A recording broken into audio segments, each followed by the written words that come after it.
Përshëndetje të nderuar shikues, jemi takuar në minutat e ditarit informativ në rreth Gjirokastra, kundër të tjera sot do të ndiqni. Këshilli Bashkiak i Gjirokastra zhvilloi mbledhjen e radhës ku në fokus të diskutimeve ishin ndihma ekonomike, miratimi i buxhetit faktik 2025, si dhe dokumentet strategjike për zhvillimin social dhe barazinë gjinore për vitet në vijim. Gjatë mbledhjes u shqyrtuan gjithashtu ndryshime në programin buxhetor dhe u drejtuan kërkesa të paraqitura nga qytetarët. Sezoni turistik po sjell më shumë vizitore dhe në zonën e Këlqyrës dhe Përmetit, ku krahas natyrës dhe trashëgimisë kulturore, interes të veçantë po zgjojnë produktet artizanale. Glikot, frutat e thata, bimët mjekësore dhe prodhimet tradicionale të fermerëve vendas po tërheqin turistë shqiptarë të huaj, duke u kthyer në një vlerë të shtuar për ekonominë lokale. Syri 4 Vion të mbetet, një nga atraksionet natyrore më të vizituara në jug të Shqipërisë. Turistët e huaj shprehen të maknitur nga uji kristal, peizazhi unik dhe bukuria e këtij monumenti natyror, duke e cilësuar një ndër destinacionet që duhet vizituar patjetër gjatë një udhëtimi në Shqipëri. Për më shumë se 45 vite, Kristaqi Meri nga Delvina i ka kushtuar jetën fotografisë, si një pasion i trashëguar nga familja. Me mira momente të rëndësishme të fiksuara në objektivin e tij, ai e cilëson fotografinë si një profesion që kërkon dashuri dhe përkushtim. Edhe sot në moshën 69 vjeçare vazhdon të mbajë gjallë këtë zanat, duke e konsideruar çdo fotografi një kujtim që mbetet për jetë. Ju njohim tani më gjerësisht. Këshilli Bashkiak i Gjirokastrës zhvilloi mbledhjen e radhës ku në fokus të diskutimeve ishin ndihma ekonomike, miratimi i buxhetit faktik 2025, si dhe dokumentet strategjike për zhvillimin social dhe barazinë gjinore për vitet në vijim. Gjatë mbledhjes u shqyrtuan gjithashtu ndryshime në programin buxhetor dhe u trajtuan kërkesa të paraqitura nga qytetarët. Këshilli Bashkiak i Gjirokastras zhvilloi mbledhjen e radhës ku diskutuan dhe miratuan disa çështje me rëndësi për administrimin dhe zhvillimin e bashkisë. Në fokus të mbledhjes ishin ndihma ekonomike, miratimi i buxhetit faktik të vitit 2025 e të tjerë. Realizimi të ardhurave të veta për vitin 2025 paraqitet në masën 95%, krahasuar me vitin 2024 paraqitet me një rritje 2%. Të ardhurat e veta zën 40% të ardhurave krahasuar me të ardhurat e pushtetit qendror. Planifikimi të ardhurave për muajin shkurt mars duhet të ulet sepse tendenca e 2 viteve tregon se realizimi në këto muaj është poshtë nivelit 70%. Ndërkohë, përqendrimi më i shumtë i realizimit të ardhurave është në muajin dhjetor. Po edhe ky muaj duhet të rishikohet gjatë planifikimit.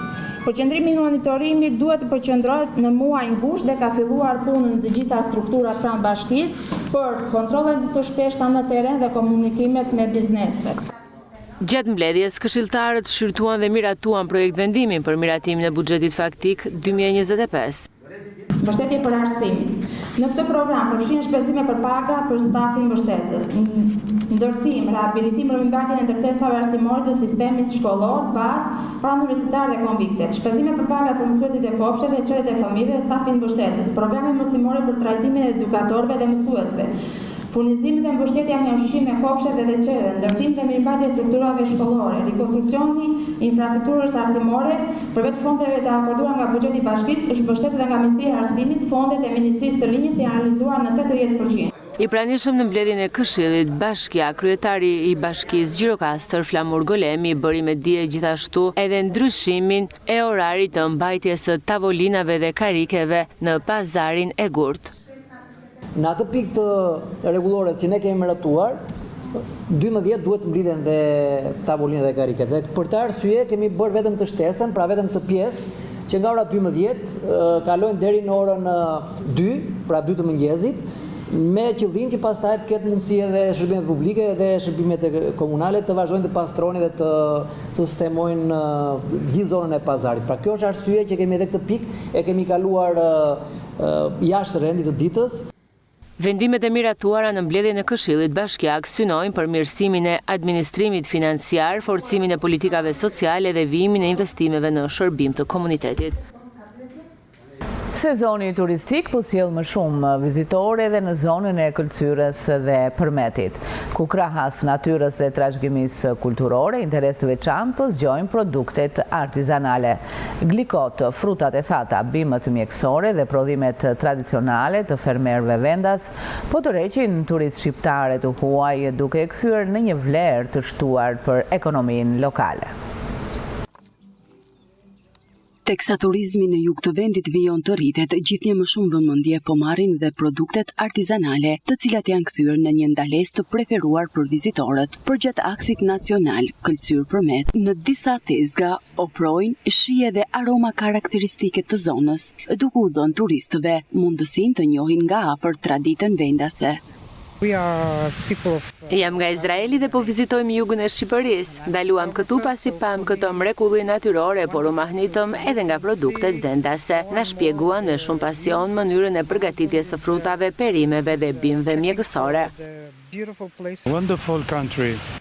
Ky është një vend i mrekullueshëm, me njerëz mikpritës, që janë gjithmonë të gatshëm të ndihmojnë. Provuam disa produkte tradicionale, përfshirë glikon dhe ëmbëlsirën tradicionale të zonës. Ishin fantastike. Me siguri do ta rekomandojmë këtë vend për çdo që dëshiron ta përjetojë natyrën. Sipas tregtarëve, interesi për produktet artizanale është rritur ndjeshëm vitet e fundit. Në të njëjtin hap, me zhvillimin e turizmit, vizitorët kërkojnë produkte autentike, të prodhuara nga fermerët e zonës dhe të mbledhura në natyrë, duke vlerësuar cilësinë dhe origjinën e tyre. Produktet të huajt i kanë qef shumë, të huajt. Polakët njëherë, polakët çek duan raki. Përdori shumë raki, verë raki, polakët dhe çekët. Këtu në Grykën e Këlqyrit treq lokali për te, ujë vara, klima, malet.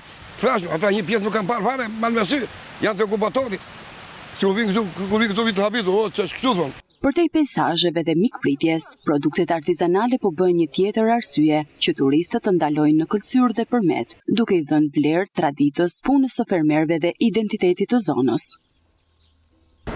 Syri Kaltër vijon të mbetet një nga atraksionet natyrore më të vizituara të jugut të Shqipërisë. Turistët e huaj shprehen të mahnitur nga uji kristalt, peizazhi unik dhe bukuria e këtij monumenti natyror, duke cilësuar një ndër destinacionet që duhet vizituar patjetër gjatë një udhëtimi në Shqipëri.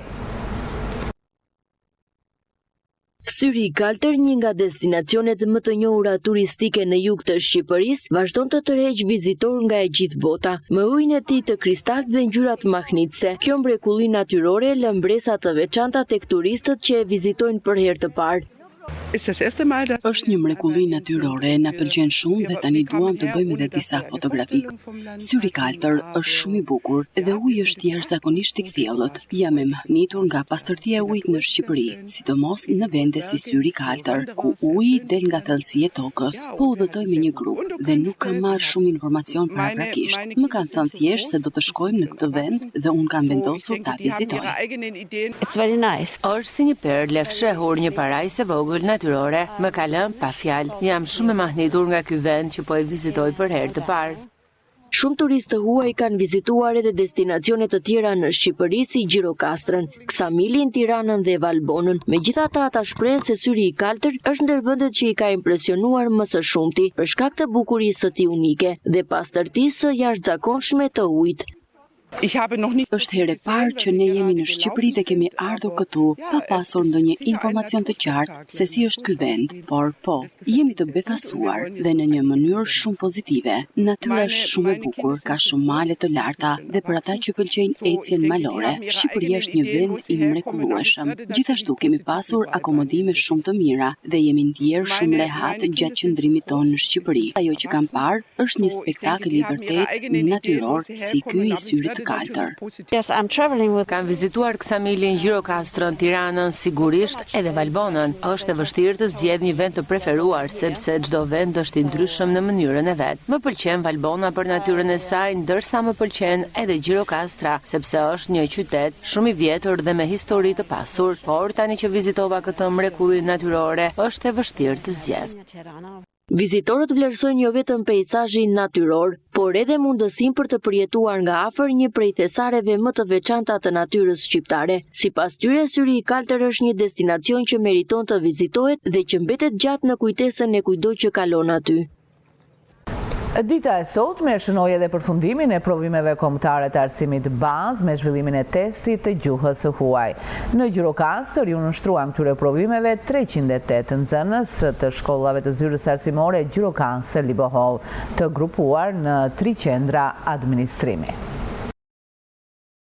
I dhanë fund arsimit bazë për të ulur në shtator në bankat e shkollave të mesme. 308 rinj të shkollave të Bashkive Gjirokastër e Libohov ju nënshtruan sot provimit të fundit kombëtar, testit të gjuhës së huaj. Për ta, teza ishte e thjeshtë dhe koha mos e mjaftueshme për ta zgjidhur atë. Testi anglishtes ishte testi më i thjeshtë dhe ishte fundi i provimeve tona të lirimit. Më në fund jemi dhe më të lehtësuar. Ishte i thjeshtë dhe mbaruam në kohën që na kishin lënë. Për ty, nga të 3 provimet, cili ishte më i vështiri? Nga të 3 provimet i matematikës, sepse kishte disa ushtrime që ishin me zhvillim të komplikuar. Ky test më duk më i thjeshtë nga të tjerët dhe koha ishte e mjaftueshme. I zgjidha të gjitha ushtrimet, ishin ushtrime që kishin punuar dhe në klasë dhe nuk kisha fare vështirësi. Nga të 3 provimet, cili ishte më i vështiri për ty? Mua më duk i matematikës më i vështirë nga të gjithë, sepse kishte më shumë ushtrime të vështira në gjeometri. Testi kaloi shumë mirë, ishte shumë i thjeshtë. Mua më duk goxha i thjeshtë, ishte për nivel A2. Edhe besoj se të gjithë janë ndjerë shumë mirë, shumë të qetë gjatë procesit. Koha ishte mjaftueshme? Po, mos e mjaftueshme. Ne kishim mbaruar gati që gjysmëmorshin e parë dhe po qëndronin brenda i hidhin dhe një sy testit e rishikuam, domethënë. Nga të gjitha testet dhe provimet pra që zhvilluar këtë periudhë, cili ishte më i vështiri për juve? I matematikës, sigurisht. Testi sot ishte shumë i thjeshtë, testi anglishtes, edhe kaluam shumë mirë qetë pa asnjë problem. Ju arriti koha? Po, koha ishte e mjaftueshme, 2 orë të plota. Ishim shumë të qetë edhe koha mjaftoi. Nga të gjitha këto provime që ju bët, cili ishte më i vështiri? Po, më i vështiri, pak më me shumë nivel, ishte provimi matematikës, i cili kërkonte pak më shumë përqendrim. Ku synojnë t'i ndjekin shkollat e mesme këta të rinj? Mbaruat klasën e 9, kë shkollë do të zgjedhësh, gjimnaz apo në një shkollë profesionale? Unë do vetet e gjimnazi shkollës që ndjek dhe tani të Frymdashuri. Unë do vazhdoj shkollën në gjimnaz të përgjithshëm. Në gjimnaz, te gjimnazi poshtë e Siri. Do të vazhdoj te gjimnazi i shkollës Frymdashuri. Si matura shtetërore dhe provimet kombëtare të arsimit bazë në Gjirokastër u administruan në 3 qendra, shkollën Koto Hoxhi dhe gjimnazet Siri Shaplo e Asim Zeneli. Historiani dhe arkeologu Halil Shabani ka prezantuar librin Guid Saranda, udhëzues, udhëtimi dhe historiku. Një botim që ndërthur historinë, arkeologjinë dhe turizmin e qytetit. Me 25 kapituj në gjuhën shqipe dhe angleze, libri ofron informacion të plot për vizitorët dhe vlerësohet si një udhëzues i rëndësishëm për të eksploruar pasurinë historike dhe kulturore të Sarandës.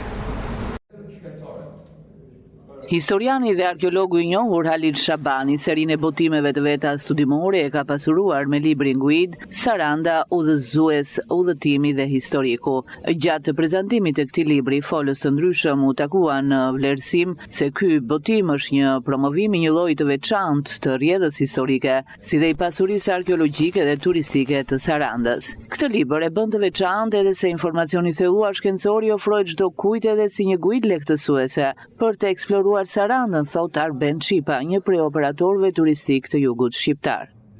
Kemi të bëjmë jo vetëm thjesht me një libër i cili mund të quhet guid turistike, por kemi të bëjmë me një volum informacionesh, të cilat fillon nga koha më e hershme e deri në ditët e sotme. Ne nëse do ta përdorim si libër shkencor, e ka peshën ashtu siç e ka. Nëse do ta përdorim si një libër shkencor guid turistike, padyshim ka dhe vlerën e ditëve të sotme, por është një libër me vlera të pa diskutueshme. Është libri i cili kërkon koha të flitet në këtë mënyrë dhe të lexohet në këtë formë. Për Shkëlqim Selmanin, mik i autorit dhe një tjetër autor sarandiot, Halil Shabani, ka sjell jo vetëm një guid alternuar me informacion historik e arkeologjik për Sarandën, por edhe një risi për botime të këtij lloji. Edhe unë por ndjem pak bashkëpunëtor me të, sepse kemi diskutuar gjatë përpara se të bëj këtë libër. Intelektualët të Sarandës, të cilët e kishin lexuar dhe e kishin vlerësuar Halilin jo thjesht siç ndodh në promovime të tilla, por për arsye sepse ata kishin parë në të libër që kjo gujë turistike si thuash, por brenda me element historik dhe arkeologjik, të cilat i kishin dhënë një risi të gjitha botimeve që janë bërë deri më sot për të promovuar Sarandën. Është vërtet për të vlerësuar se ka sjell jo vetëm një libër për Sarandën, por dhe një risi në llojshmërinë e këtyre librave që janë botuar deri më sot. Autori Halil Shabani tregon se është dashur të thellohet në informacionin shkencor e arkeologjik që lidhet me Sarandën si destinacion turistik, duke i kaluar botimet e derisotme e duke i dhënë në dorë një udhëzues të dobishëm, kujdo që udhëton nëpër Sarandë si turist apo eksplorues. Unë jam selluar shumë tek ky libër për arsye se gujdat që janë bërë më përpara kishin ndonjë fotografi, ndonjë dicitur dhe nuk kishin diçka më tej. Pikërisht unë vendosa që të shikoj të gjitha këto objekte që gjendeshin në qytetin e bukur të Sarandës, në vijën bregdetare, në atë zbulimeve nënujore e të tjerë, dhe ta pasuroj më tej atë. Do me thënë, informacioni që i vura unë vetes për detyr ishte të futesha në thellësi, të shikoja literaturën çfarë ishte botuar më përpara dhe të shkelja me këmbë këto objekte. Bashkia e Sarandës ka në jurisdiksionin e tij 6 shkolla dhe bibliotekën, dhe këto duhet ta kenë patjetër. Kam dhuruar në bibliotekën e qytetit, po ashtu këto ditë do t'i japim edhe libra të tjerë që kam unë si autor në qendrën rinore. Libri Saranda udhëzues udhëtimi është ndërtuar me 25 kapituj. Ky libër vjen në gjuhën shqipe dhe angleze, shoqëruar edhe me materiale ilustrative autentike. Ka marrë vlerësime si një nga botimet më të plota kushtuar profilit historik e arkeologjik të Sarandës, që e bëjnë atë ndër destinacionet më të kërkuar turistik në Shqipëri. Për më shumë se 45 vite, Kristaqi Meri nga Delvina ja ka kushtuar jetën në fotografisë, një pasion i trashëguar nga familja. Me mira momente të rëndësishme të fiksuara në objektivin e tij, ai e cilëson fotografinë si një profesion që kërkon dashuri dhe përkushtim. Edhe sot, në moshën 69 vjeçare, vazhdon të mbajë gjallë këtë zanat duke konsideruar çdo fotografi një kujtim që mbetet për jetë. Për më shumë se 4 dekada, Kristaqi Meri nga Delvina i është përkushtuar me pasion profesionit të fotografit, që prej moshës 24 vjeçare ai ka bërë pjesë të jetës së tij aparatin fotografik, duke ruajtur përmes objektivit të mira kujtime të njerëzve dhe familjeve. Dashuria për këtë zanat ka ardhur si një trashëgimi familjare, pasi dajua i tij ka qenë një ndër fotografët e parë të njohur të Delvinës. Rrugëtimi i Merit në fotografi nisi në ndërmarrjen e riparim shërbimeve ku punoi si fotograf. Me shumë përkushtim dhe dashuri për profesionin, ai ka qenë pjesë e shumë momenteve të rëndësishme të jetës së njerëzve, nga dasmat e fejesat deri tek aktivitete të ndryshme familjare dhe shoqërore. Sa u lirova nga ushtria, kam patur një dajko i cili ka ikur shpejt nga jeta, ka qenë fotograf në Delvinë, fotograf i vjetër. Edhe më ka pëlqyer zanati shumë, ishte një zanat i bukur, dhe me ndihmën e disa miqve të mi, të mirë, fillova në ndërmarrjen e riparim shërbimeve si fotograf në vitin 1982. Gjatë këtyre viteve kam punuar me përkushtim e kam dashuruar zanatin. Ishte një zanat që mua më ka pëlqyer dhe më ka shkuar, që një zanat shumë i bukur. Kam punuar me njerëzit, kam punuar me ndershmëri të madhe në përdasma, në përfejesa, me çfarë do lloj aktivitetesh që ndodhin në qytetin e Delvinës, në Sarandë dhe më gjërë. Kristaqi Meri rikthen kujtimet e para të këtij rrugëtimi, duke treguar për aparatin e tij të parë fotografik dhe emocionet e momenteve të para kur nisi të fiksonte pamje përmes objektivit. Për të çdo fotografi ka pasur një histori dhe çdo shkrepje ka qenë një përgjegjësi për të ruajtur një kujtim. Aparati im i parë ka qenë Praktik ALC, gjerman. E kam në shtëpi, në Delvin, se unë kam marrë këtu në Sarandë, edhe kam 3 aparate të tjerë. Njërin e mora në vitin 1988 si fotografi në rrethin e Sarandës, se ne varet shumë në Sarandë ere, që realizon të planin më shumë, dhe plani im atëre ishte 176%. Në moment që drejtori, Rametiket, dëgjoj që Kristaq i meri 176% të marri aparatin të. Edhe mora aparatin. Unë për veten time me të shikoj dhe me qarë, fotografia me aparat me film, u zvendësua nga fotografia me aparat me kartë. Mirë po me film është gjithmonë fotografia me bukur. E para dhe e dyta, fotografia bardhëzik ka gjithmonë vlera. Fotografia me ngjyra e mirë është edhe ajo është, domethënë për rinin, ndërsa fotografia me bardhëzik ka vlera dhe është fotografi historike. Sipas Imerit, i është fotograf kërkon mbi të gjitha dashuri për zanatin. Ai tregon se në të kaluarën fotografia ishte një profesion shumë i vështirë, pasi proceset e përpunimit të fotove kërkonin më shumë kohë, punë dhe përkushtim. Çdo fotografi kalonte në disa etapa derisa merrte formën përfundimtare. Duhet ta duash zanatin. Ne ustadharët në ato vite thonim për një fotografi që e nxirrnin bukur, thonim fotografia flet vetë. Në momentet që ti të pëlqen fotografia si usta, edhe klientit i ka pëlqyer fotografia. Dhe unë ju thoja gjithmonë që usta shumë mirë, bravo të lumë, thonin më, fotografia flet vetë, ju thoja. Atëherë kanë qenë fotografit, ka qenë një punë pak e vështirë, po ama shumë e bukur se e filloi fotografin që në shkrepje, edhe derisa e nxirrte në letër, kishte disa procese zinxhir, me të cilat duhet ta njihje zanatin edhe të nxjerrë në cilësi. Cilat ishin këto procese? Procesi i parë i fotografisë ishte fotografimi. Në fotografim, te ki aparati këtu, duhet të vendosje diafragmën, i themi neve, për sasinë e dritës që futeshte që mirë të filmi brenda. Duhet ka grupin e shpejtësisë këtu. Grupi i shpejtësisë ishte për hapin që duhet të bënte shkrepja e aparatit në momentin që ti do bëje fotografin.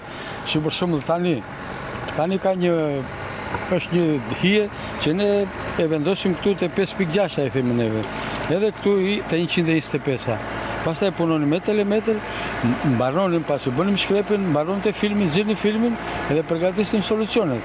Solucioni i parë quhet zhvilluesi dhe përgatitet nga 5 solucione kimike: metol, hidrokinon, sulfit, hiposulfit dhe metabisulfit. Quhesh edhe ujë. E zhvillonin filmin dhe pastaj e kalunim në një tjetër që quhet fiksus, që kishte brenda hiposulfit edhe ujë. Pasi zhvilloi filmi, duhet ta heqë në atë moment afujet e fiksusi, fiksoi filmi. Mirë po gjatë kohës që filmin do ta zhvilloje, do kishe kujdes dhe do kujtoje ku ke bërë fotografi. Se ke bërë në hije, ke bërë në dritë, ke bërë në diell, edhe sipas proceseve do ta laje filmin. Në momentin që e futje tek fiksusi, filmi fiksohet dhe pastaj në ujë. E lënim 2 orë në ujë dhe pastaj e vanim sa thaj filmin. Pastaj e merrim te aparati stampimit. Aparati stampimit është një aparat me një xham madhus, me një dritë në sipër, edhe punon brenda me një dritë jeshile, me një llamb jeshile, që mos të digje letra. Nxjerrim letrën, varet pastaj nga cilësia e letrës, varet nga cilësia e filmave. Atëherë neve kishim shumë vështirësi se filmat qenë ca hungarez, ca polak, na vendet lindore kupton dhe që shumë të dobta. Mirë po unë përfitova se në Delvin erdhi u xhirua filmi Historiani dhe Kameleoni.